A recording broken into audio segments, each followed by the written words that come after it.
Hello, everybody, and welcome to another episode of Benefits Wise. Today, we have a special guest joining us, and we'll be discussing mortgages and housing costs. The housing crisis isn't just a personal problem, it's also a workplace issue.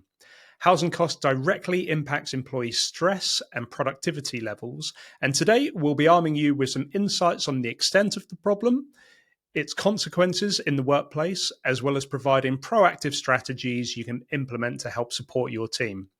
I'm thrilled to say we have another star guest in Matt Coulson, who is one of the founders at Heron Financial and an industry expert when it comes to housing costs. So let's dive right into it.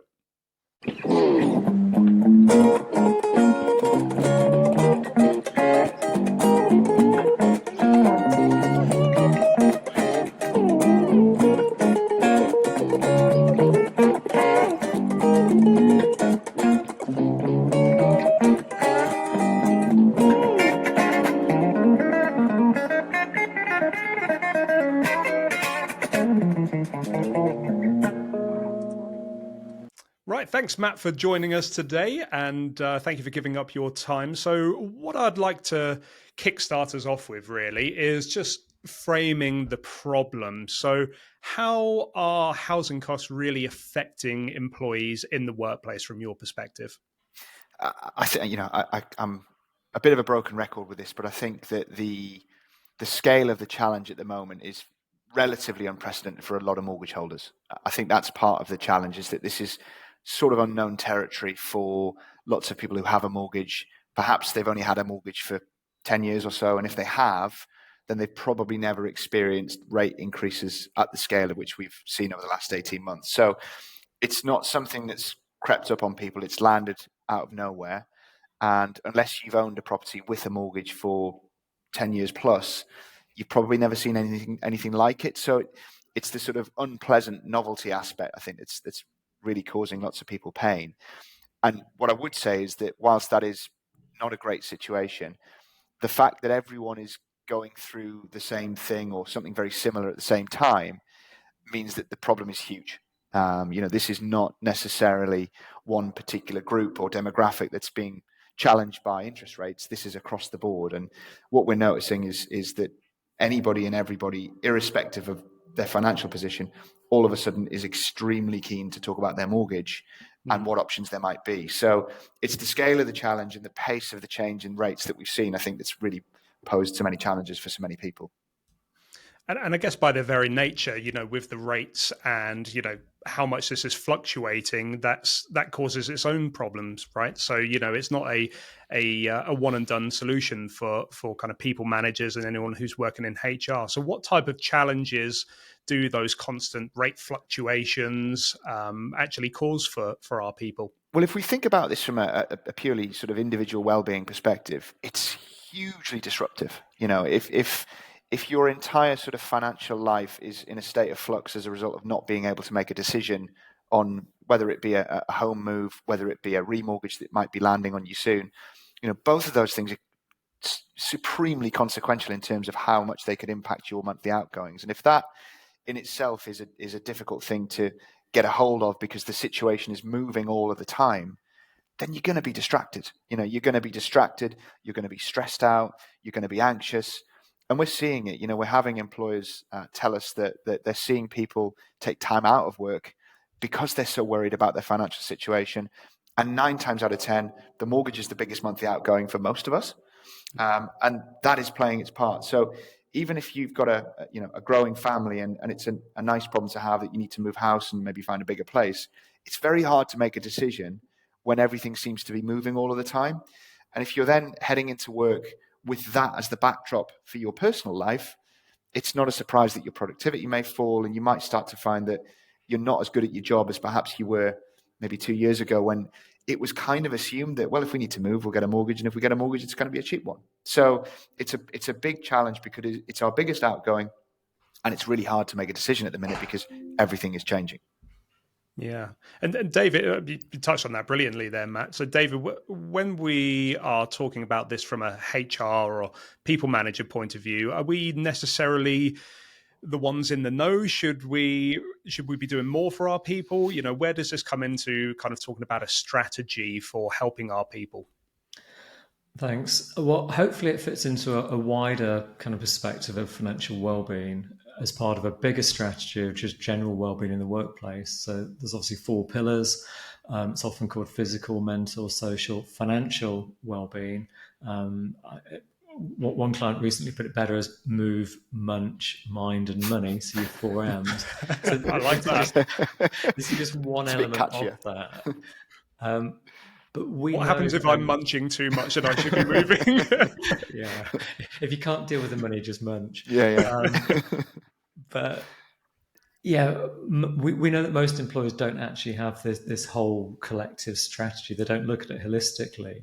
Only 8% of companies really do anything in this space, despite 65% of employees Wow. wanting something. So, how do we look at it? Do we say, well, everybody should have a big joined up strategy? Well, most employers can't do that. They're not big enough to do that, or they've got other priorities.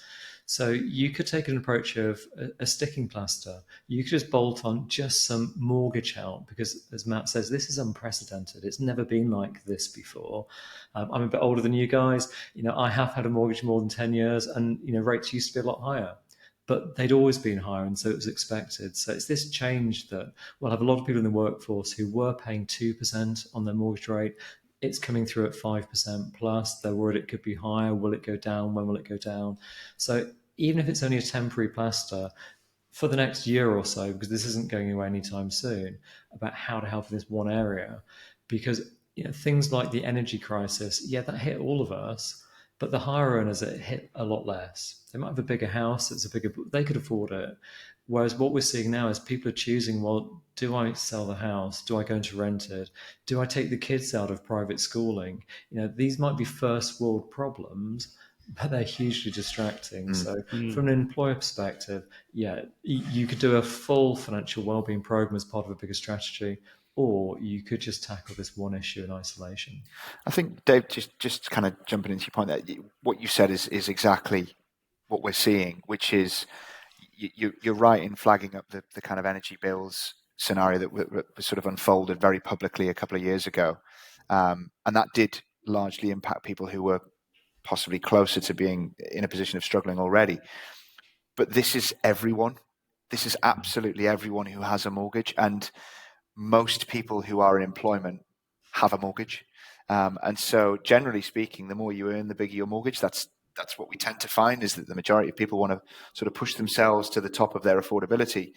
And so it is unprecedented. This is not something that just impacts a few. It's absolutely massive. And we will regularly talk to very high earners by any measure, and they are scratching their heads as to how am I going to make this work. Now, if that's your exec team or your senior management team, how effectively are they managing their subordinates? How effectively are they dealing with people in their day to day? It's a massive distraction, and it's a huge problem. It's a really huge problem. And David, could there be the issue coming down the line of, hey, my mortgage is coming up. There could be a hundreds of pounds increase. It could be thousands of pounds increase. Do they then say, hey, where's the pay rise to go alongside this? Because at the moment, guys, I'm now keeping one foot out the door and keeping my eye open because, I simply cannot afford to stay here if things don't change. Yeah, I mean, we run Lemonade, and we're seeing our staff tell us, well, they need more money, and if they're not increasing their productivity, well, where does that come from? So I'm sure bigger employers out there are seeing it all the time. People might be coming saying that I need a pay rise. They might not even say why. They just might say they deserve it, but it's the questions coming from the point of need, which is the wrong way around, isn't it? You want employees coming to you saying, I've done X, I've done Y, I've done Z, it's pushed the business forward, so that they do before they get. But I think this is one example where it's self-interest and their own needs, which is huge because, people with families or not, it isn't just about the money, it's about the whole emotional state at home, which then gets carried into work. So you might be listening to this today, but you're not really listening to what Matt's saying, what I'm saying. You're thinking about something else. It could have been, dropping the child off at nursery or whatever. It's these distractions that go on all the time. Some of them are much bigger than others, though. I'm sure they're listening, David. 100% focus from the audience at all times. We expect nothing less. Yeah. But it's a great point that you raised there. So let's get into strategies and solutions.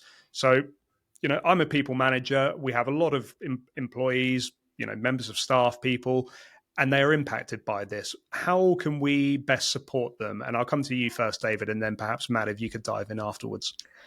Yeah, well, I guess if I'm in HR for a widget company, whatever it will be, I don't really want people coming to me to tell me about their mortgage problems. I've got my own. Yeah. So it is, what can we put in place to help? So again, if there's a full program, this could be a module within it. It could touch on every aspect of financial well-being. But as I think the majority of listeners that won't apply to. So what else can you do? So something that we do, and this is partly why Matt's on the call, is you find a trusted expert in that area. So for us as a business, we don't do mortgage-related work. It's a very specialized area. So we've partnered with a company that shares our values. They're also 5 stars on Trustpilot, which is no mean feat when you're dealing with mortgages and homes. So that you can bring an expert in, so it might be Matt, one of the team, to do workplace sessions. They could be live, they could be webinars, it could be cross-employer sessions, because if I'm an employee, it doesn't really matter whether that's put on just for XYZ Limited. It's the same for pretty much all. And then maybe you get some, and I can't say this word, anonymity. So you might not have to show to your line manager that you've attended it, but just make it available. So for us, the key thing is signposting. Show some relevant services, some relevant expertise is there, and it's about education. So what are the issues? What can I do about it? And then the second signpost is, from that, where do you go? So if you need help, is there a freely available meeting to talk to an expert? Because we can all Google, we can all follow the news and see what's going on, but what do you actually do about it? And if your only source is your existing mortgage provider who's saying, bad news, it's not our fault, rates have gone up, a lot of people won't look beyond that. They'll just accept, well, my cost's gone from X to Y, and that could be a huge, huge jump. Can I afford it? What can I cut out? Can I ask for a pay rise? But if there are other solutions, and maybe Matt, maybe later you can touch on, what are those actual dials, levers that you can move to change that cost? You can get some better results. So, we're aware that it's tough not only for individuals but for businesses. So we're not going to propose, there's a £10,000 solution here you need to take. No, this can be freely available signposting to make things better for your staff. I 100% agree, David. I think what we found over the last 18, 24 months as this rate conversation has grown in volume is that our most popular sessions, and these are generally sort of 30 to 40-minute webinars with some time for questions as well, are the ones that are quite general. And, love him or loathe him, we've taken a bit of a leaf out of Martin Lewis's book here, because I think what he does very well is he takes stressful and complex situations and he distills them in a way that's really simple, and doesn't insult people's intelligence in the way that he does that. And I think what we found is the sort of general guidance. So, for example, we've run sessions on the mortgage charter, which was a piece of legislation that the government introduced last year. And it was essentially calling lenders and holding lenders to task to try and find solutions for people that might find themselves in a difficult position. And that could be moving their mortgage to interest only. It could be extending their mortgage term on a temporary basis. Any number of different avenues that perhaps somebody who is very worried could take.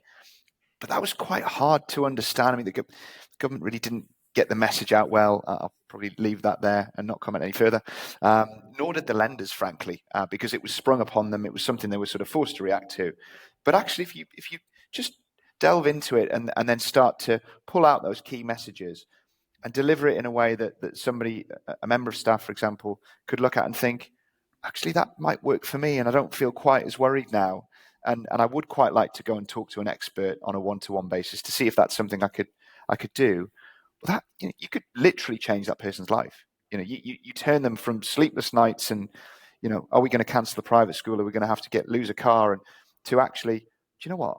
I think we can handle this. I think we've got a plan for the next 12 months and we can deal with it, and I can get on with my life as it was. So those really general sessions that we've put on, which are just taking information that's quite hard to find, and even if you can find it, to ascertain what does it mean to me, and putting it in normal language for normal people to look at, it makes a big difference, and it's not rocket science at all. It works. No, but it doesn't have to be rocket science, does it? I mean, most won't have access to that, and the feedback that we get from those sessions is fantastic. So it definitely works. Thank you. Brilliant. Well, I think we've given that a good thrashing, guys. In summary, I guess, this piece is all around education. It's about being proactive. It's about having those signposts for your people. There's nothing worse than if we all bury our heads in the sand. That's when a problem gets bigger. That's when the stress starts to bubble up within all of us. So, having that strategy, knowing where to turn, having the support, it's got to be a good thing for everyone involved, hasn't it? So I think we've got some really good insights on that, guys. So thank you, everyone, for listening to this recent episode of Benefits Wise. If anyone wants to get in touch with yourself, Matt, we'll put your LinkedIn details on there, websites, and again, if anyone wants to, take advantage of actually coming along to one of the sessions which Matt and the team run, we'd be more than happy to facilitate that. So you can kind of give it a trial before perhaps pushing it out to your people. So, yeah. As always, please connect with myself, David, LinkedIn, our website, lemonadereward.com, and we will see you all in the next one. Thank you for your time, gents. Thanks for having me. Thank you.